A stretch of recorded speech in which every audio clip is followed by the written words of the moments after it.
In today's video, I'm going to teach you how to scan QR code with Microsoft Authenticator. Before we start, make sure you have the Microsoft Authenticator app installed on your phone and that the website or service you're adding is showing a QR code on your computer or another screen.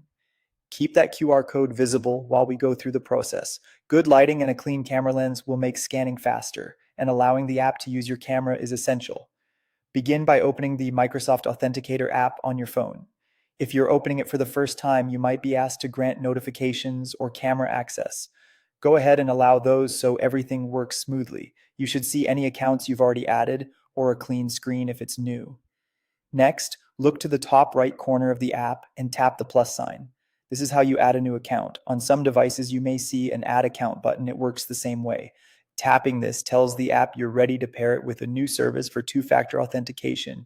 You'll now be asked what kind of account you're adding. Choose Personal Account if you're setting up a consumer Microsoft account, and choose Work or School Account if your organization manages the login.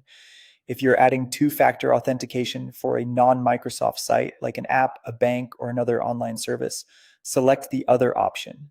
Picking the right category helps the app label things clearly later. After choosing the account type, select Scan a QR code.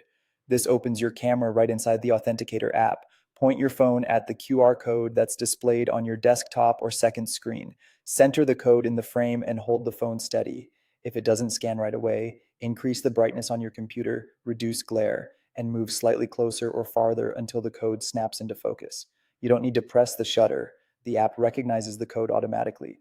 Once the scan succeeds, the account appears in your list. For most services, you'll see a 6-digit code with a small countdown timer. This refreshes automatically and is what you'll use when the site asks for a verification code.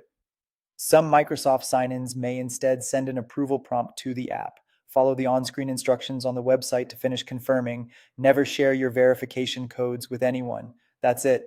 You've scanned a QR code with Microsoft Authenticator and added a secure second step to your sign-in. If a QR code ever expires, refresh it on the website and try again. And if scanning still doesn't work, many sites offer a manual setup key you can enter in the app.